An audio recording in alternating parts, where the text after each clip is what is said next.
Rabbi, I suppose you've heard this question before. I think it's for the panel. Why do good things happen to bad people? Why do bad people get away with murder? I have lost track of how many people have urged me to write a book by that title. And my response is, who would buy it? Who would you give it as a present to?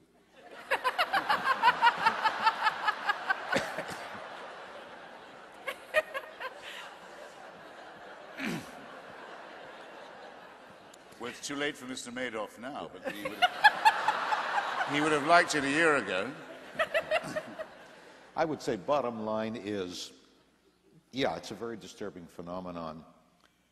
Most of the time, I think, you don't really get away with anything in this world. You pay for everything you take in this world in one currency or another. The Bernard Madoffs, even if he had not been caught, would have missed out on much of what it means to be a human being.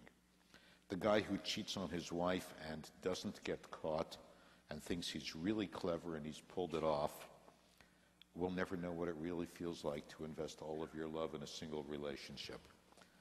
You pay for everything you take in life in one currency or another, and sometimes when the bill comes due, you go back and wish you'd played it differently.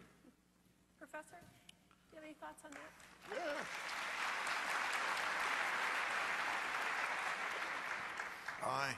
I once said that the rabbi had given me a wonderful definition of the word envy.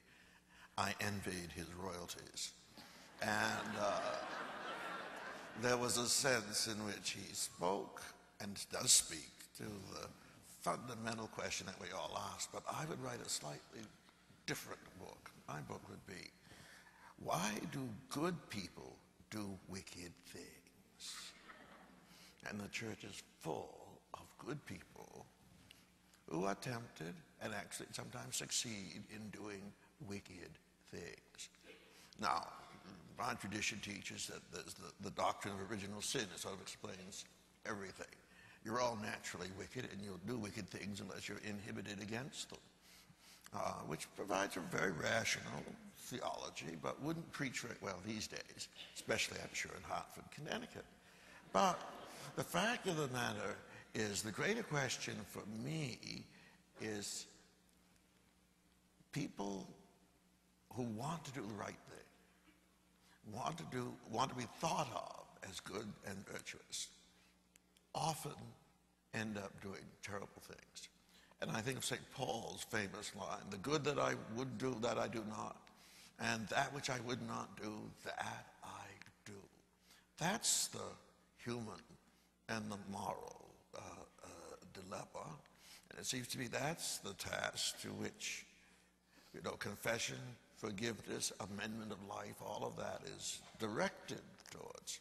So that would be my take, but I don't think my book would do as well as Rabbi's book. Do you want to add anything? Yeah. There are things that a morally normal, even a very morally average or mediocre person would not, unprompted, do.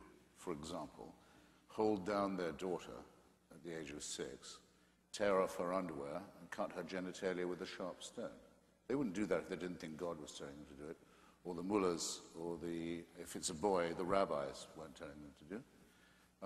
One of the reasons why I have the lurid subtitle I do of my book, Religion is a Poison, is that it makes ordinary moral people, compels them, forces them, in some cases orders them to do disgusting, wicked, unforgivable things. There's no expiation for the generations of misery and suffering that religion has inflicted in this way and continues to inflict, and I still haven't heard enough apology for it. Rabbi, you want to do that? Christopher, I've got to call you down on referring to circumcision as genital mutilation. My son cried more at his first haircut than he did at his bris. And statistically... You weren't doing it right then. Statistically, the only long-term effect that it seems to have on people is it increases their chances of winning a Nobel Prize. I can't find the compulsory mutilation of the genitals of children a subject for humor in that way, or flippancy in that way. Maimonides says very plainly that it's designed to repress sexual pleasure, to deprive us, a male child as far as possible of the opportunity of that. The full excision, not just the snip or the full mandatory covenant is fantastically painful, leads to trauma, leads to the dulling of the sexual relationship, and can be in itself life-threatening at that moment. We have the records, I can show them to you, of hundreds and hundreds and hundreds in the United States, boy babies who've died or had life-threatening infections as a result of this disgusting practice. That a person as humane as yourself can sit here and think of that as a fit subject for humor shows what I mean. Religion makes morally normal people say and do disgusting and wicked things, and you've just proved my point for me. Shame on you for saying what you just said. Shame on you for saying it about your own son, my God. Let's move on. Yes, let's. What next? Cutting the labia of little girls. At least Judaism doesn't do that. This is a question. What if a Muslim was to say to you just now, my little girl cried more at her first haircut than when I cut off her clitoris? What would you think of me if I was to say such a disgusting thing? Well, remember, we are not talking about detail here. We're talking about whether religion makes people behave better or not. let's And give the rabbi a chance. I wanted to move on, but let's give the rabbi a chance to respond to what you said, because it got pretty personal here. So, Again, my experience in my own son, my own grandson, hundreds of congregants, has been that it's not nothing like what you're talking about, and that for whatever reason that this has become an issue for you, I just think is excessive. What do you mean by that? Oh, What do you mean by that? That I'm more There was personally... an undertone of innuendo to this. Let's bring it on. No, there's no innuendo there. What I'm saying is, Sure. I've lived through this personally, and You've inflicted it, is what you're saying. I've been what? You've inflicted it, or officiated at it, is what you're saying, isn't it? Well, officiated, yes. Inflicted, no. Forget Maimonides. Maimonides has his hang-ups about I should that. forget Maimonides. Since when do you say that? Because on issues of sexuality, Maimonides has some very medieval ideas.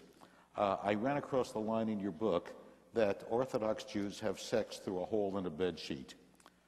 Do you know Orthodox Jews who told you they have sex that way? No. I say it is said of Orthodox Jews that they may do that. all right, gentlemen, Doesn't I'm make sorry it- to break this up. That's a Reformed Jewish rumor about Orthodox. We have a lot of questions from the audience, and I want to give others a chance. Genital mutilation is no joke.